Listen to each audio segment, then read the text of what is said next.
చదువుతో పాటు skills, placements తో పాటు సక్సెస్ సందీప్ యూనివర్సిటీ మాత్రమే అందిస్తుంది. వాళ్ళు మంచి పొజిషన్కి వెళ్ళారు. చాలా మందికి హెల్ప్ చేశాను, చాలా మందికి సినిమాలు ఇప్పించాను, చాలా మందికి స్టేజ్ షోస్ ఇప్పించాను, చాలా మందిని నా కార్లో కూర్చోబెట్టుకొని తీసుకెళ్ళి ప్రోగ్రాంలలో ఎలా చేయాలి ప్రోగ్రామ్స్ జోక్స్ నేర్పించేసి, ఇప్పుడు జబర్దస్త్ అవి ఇవి ఇట్లాంటి ప్రోగ్రాంలు వచ్చినాయి, శ్రీదేవి డ్రామా కంపెనీ ఇట్లాంటి ఇప్పుడు వచ్చినాయి. అది నేను అంతకుముందే ఎప్పుడో చేసేసాను. సో ఇద్దరు ముగ్గురు మనుషులను పట్టుకొని పోయేటోని, కామెడియన్స్ని పట్టుకొని పోయేటోని, ఆర్టిస్టులను పట్టుకొని పోయేటోని, స్టేజ్ల మీద జుగల్బందీ లాగా ప్రోగ్రాంలు చేసేటోని, జోక్స్ చేసేటోని. అట్లా చాలా చేశా. చాలామంది తీసుకెళ్ళా, చాలా హెల్ప్ చేశా. చాలామంది నీ వల్ల మేము ఇల్లు కట్టుకున్నామని, నీ వల్ల నేను ఇంటి లోన్ తీర్చుకున్నానని, నీ వల్ల నేను కారు కొనుక్కున్నానని, నీ వల్ల నేను ఫ్లాట్ కొనుక్కున్నానని, ఇలా ఎంతోమంది సింగర్సు, ఆర్టిస్టులు చెప్పడం జరిగింది, యాంకర్లు చెప్పడం జరిగింది.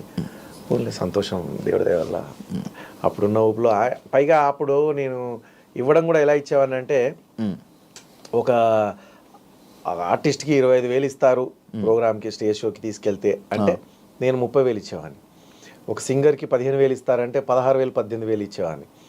సో ఎందుకు బాగా డబ్బులు ఉన్నాయని కాదు, ఏంటంటే మనం మళ్ళీ పిలిచినప్పుడు వాళ్ళు మనకు ఇంపార్టెన్స్ ఇచ్చి చాలా బాగా, వాళ్ళు కూడా హ్యాపీగా చేశారు, ప్రోగ్రామ్ బాగా సక్సెస్ చేశారు, నా పేరు నిలబడింది, 2,000 ఎక్కువ ఇస్తే తప్పే ఉంది అనే టైప్లో వెళ్ళిపోయేవాడిని.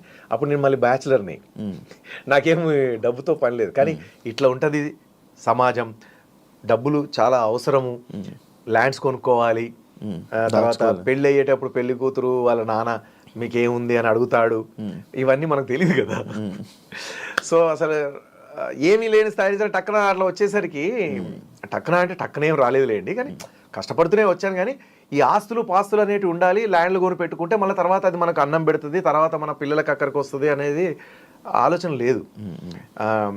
ఇలాగే ఉంటుంది ఎప్పుడు జీవితం అన్న ఆలోచనలో ఉన్నాను. Siva Reddy okay, number 1 mimicry artist, చలో సినిమాలు చలో అంటే నేను నాకు ఊపిరి, నా కాళ్ళు చేతులు ఆడినంత కాలం నేను సినిమాలో యాక్ట్ చేసుకుంటూ ఉంటాను, ఇలాగే ప్రోగ్రామ్ చేసుకుంటూ ఉంటాను అని అనుకున్నా. ఆ ఆలోచనలో ఉండేది మైండ్ సెట్. అప్పుడు కాదురా అయ్యా, ఒక టైం వరకే నీకు ఒక పొజిషన్ వస్తుంది, అప్పుడే జాగ్రత్త పడాలి, అప్పుడే ఇల్లు దీపం ఉన్నప్పుడే ఇల్లు చక్కగా పెట్టుకోవాలి అనేది అంత ఆలోచన లేకుండే. సో అట్లా కొంచెం నేను పెద్దగా డబ్బుకు ప్రాముఖ్యత ఇవ్వలే.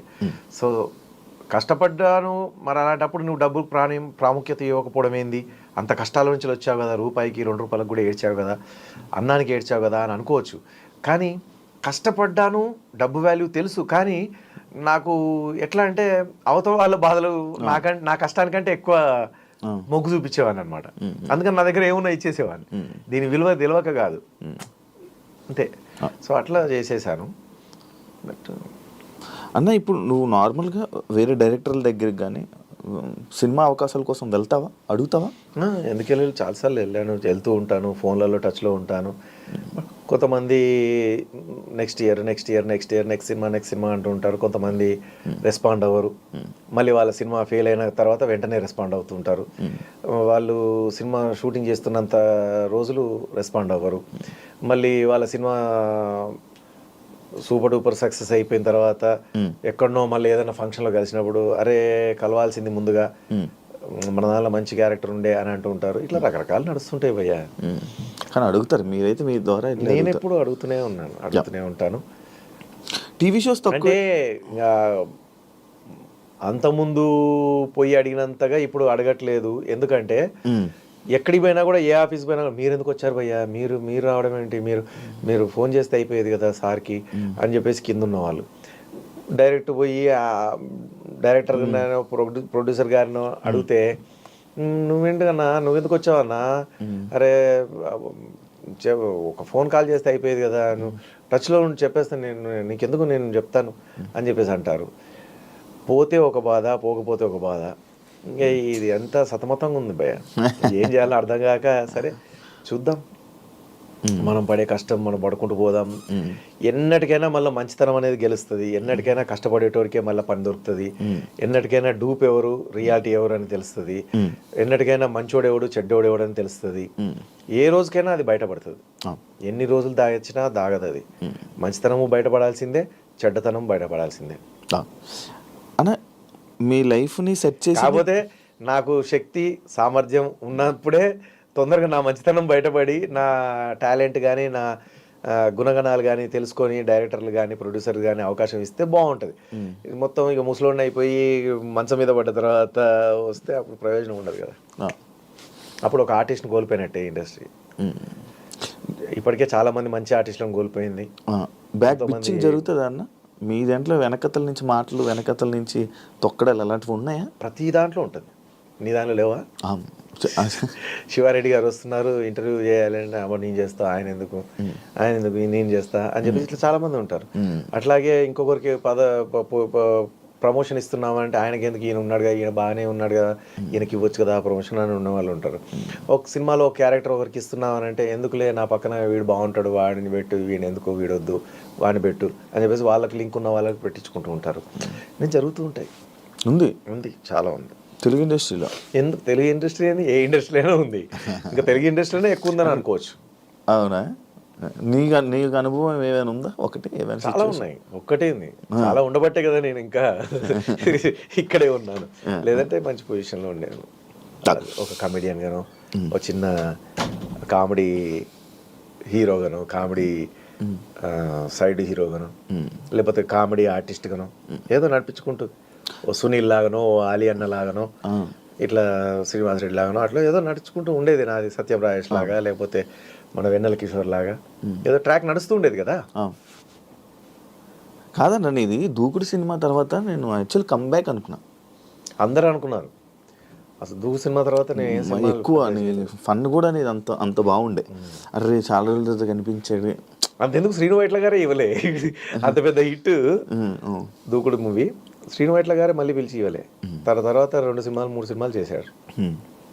బట్ ఇప్పటికీ నేను నా మెసేజ్లో ఉంటుంది చూడు, సార్ ఈ సినిమా అన్నా ఇవ్వండి సార్, ఈ సినిమాలో ఉన్న అవకాశం ఏంటి సార్, ఈ సినిమా అన్ని ఏ సినిమాకి ఆ సినిమాకు నేను మెసేజ్లు పెడుతూ ఉంటా, ఆఫీస్కి వెళ్తూ ఉంటా. రైటర్ గోపి మోహన్ గారు ఉన్నారు, ఆయనకు కూడా చెప్తుంటాను, సార్కి చెప్పండి ప్లీజ్ ఏదన్నా చిన్న క్యారెక్టర్ 1 డే క్యారెక్టర్ ఉన్నా సరే శ్రీను వైట్ల గారు చెప్పండి. గోపి మోహన్ అన్నకి ఇప్పటికి మెసేజ్లు పెడుతూ ఉంటాను. ఇప్పటికి నిన్న మొన్న కూడా పెట్టా, new year happy new year అని చెప్పి పెడితే, ఈ ఇయర్ నీకు అద్భుతంగా జరగాలని కోరుకుంటున్నాం బ్రదర్, చాలా సినిమాలు చేయాలా, నువ్వు ఇంకా మంచిగా బ్రహ్మాండంగా ఉండాలి, మంచి పొజిషన్లో ఉండాలి, అసలు నీలాంటి మంచి వ్యక్తి, నీలాంటి హెల్పింగ్ నేచర్, నీలాంటి టాలెంటెడ్ అని చెప్పి చెప్తా ఉంటే ప్రతి సంవత్సరం ఆశతోనే బతుకుతున్నాను సార్ అంతే. ప్రతి సంవత్సరం ఆశతోనే బతుకుతున్నాను సార్, ప్రతి సంవత్సరం మీరు చెప్పిన ఆ మాటలతోనే కడుపు నింపుకొని బతుకుతున్నాను సార్ అని చెప్పేసి పెట్టా. లేదు ఈ సంవత్సరం ఖచ్చితంగా చెప్తాను, ఎక్కడ అవకాశం ఉన్నా చెప్తాను అన్నాడు. మేబీ వాళ్ళ ప్రయత్నాలు కూడా వాళ్ళు చేస్తూ ఉండొచ్చు, మన రాత బాగాలేనప్పుడు మనం ఏం చేస్తాం అన్న. యాక్చువల్లీ శివారెడ్డి అన్న అంటే లైఫ్ సెట్ చేసింది మిమిక్రీ కాదని అనలేదు, కానీ అదే మిమిక్రీ వల్ల యాక్టింగ్ అవకాశాలు తగ్గడం జరిగింది అని అంటే యాక్సెప్ట్ చేస్తావా అన్న? మేబీ అట్లా కూడా ఉంటాయి, కానీ ఇప్పుడు ప్రభుదేవ్ గారు డ్యాన్స్ మాస్టర్ అట్లా అని చెప్పేసి హీరోగా రానివ్వలేదా? ఆర్పి పట్నాయక్ గారు ఉన్నారు, ఆయనను హీరోగా రాణించారు. మన మ్యూజిక్ డైరెక్టర్ అని చెప్పేసి మ్యూజిక్ డైరెక్టర్ పక్క పెట్టలే కదా. ఆ లెక్కను తీసుకుంటే బ్రహ్మానందం గారు కూడా మిమిక్రీ ఆర్టిస్టే. సో ఆయన బ్రహ్మాండంగా వచ్చారు. జూనియర్ వేణుమాధవ్ భయ్య కూడా మిమిక్రీ ఆర్టిస్ట్, ఆయన అద్భుతంగా చాలా సినిమాలు చేశారు. కాకపోతే మీరు అన్నట్టుగా వీళ్ళకంటే మిమిక్రీ ఆర్టిస్ట్గా నన్ను అంటే యాక్టింగ్ స్కేల్ని ఎక్కువ డామినేట్ చేసేసింది. సినిమాల్లో నాకు వచ్చిన పేరు కంటే మిమిక్రీ ఆర్టిస్ట్కి వచ్చిన పేరు చాలా ఎక్కువ. సో అందుకని చాలా మందికి ఏంటంటే మిమిక్రీ అన్నప్పుడు మాత్రమే నేను గుర్తొస్తున్నాను. యాక్టింగ్ అన్నప్పుడు వీళ్ళలో యాక్టింగ్ స్కిల్స్ ఉన్నాయి అన్నది గుర్తు రావట్లేదు. ఇక్కడ మిమిక్రీ ఆర్టిస్ట్ అనేది డామినేట్ చేస్తుంది యాక్టింగ్ని, యాక్టింగ్ స్కిల్స్ని డామినేట్ చేస్తున్నట్టు. సో నీకు ఒక అవకాశం ఉంది అంటే ఏం చేస్తున్నావు అంటే ఆ క్యారెక్టర్కి ఎవరు పలానా కామెడియన్ పిలుద్దాం అన్న ఆలోచన పోతుంది. నీకు ఒక మిమిక్రీ ప్రోగ్రామ్ అవసరం ఉంది అనేసరికి ఆ పలానా శివారెడ్డి పిలుద్దాం అని ఉంటుంది. సో అట్లా మిమిక్రీ అనేసరికి నేను గుర్తొస్తున్నాను కావచ్చు, యాక్టింగ్ అనేసరికి నేను గుర్తు రాకుండా వేరే ఆర్టిస్టులు గుర్తొస్తారు కావచ్చు అని అనిపిస్తుంది. సో అట్లా జరిగి ఉండొచ్చు, అట్లా కూడా అయ్యి ఉంటుంది, మేబీ అయ్యి ఉండొచ్చు. ఒకప్పుడు హీరోలు పెద్ద పెద్ద యాక్టర్లు వేసుకునే డ్రెస్సులు అంటే వాళ్ళు చేసే మెయింటెనెన్స్ దానికి డబల్ శివారెడ్డి అన్న మెయింటైన్ చేసేవాడు. ఆ మెయింటెనెన్స్ చూసి పక్కా హీరోలు కానీ యాక్టర్లు కానీ ఆశ్చర్యపోయేవాళ్ళు. అది ఎలా సాధ్యమైంది, అది ఏమైపోయింది? యాక్చువల్లీ ఓపెన్గా చెప్తున్నా, ఒక కమిడియన్, నాకు బాగా ఇష్టమైన కమిడియన్, నేను అంత సూపర్ డూపర్ డ్రెస్ వేసుకొని లొకేషన్లోకి వచ్చినప్పుడు వద్దురా బాగోదురా అంటే, అన్న మనం మంచిగా నీట్గా తయారై మంచిగా పద్ధతిగా మంచిగా వస్తే, మంచిగా నచ్చిన డ్రెస్ వేసుకొని వస్తే తప్పే ఉందన్న. లేదురా, ఓ రోజు కారు కొనుక్కొని కారు లొకేషన్కి తీసుకెళ్ళాను, అప్పుడు కూడా వద్దురా అని చెప్పేశారు అన్నాడు. సో అట్లా మేబీ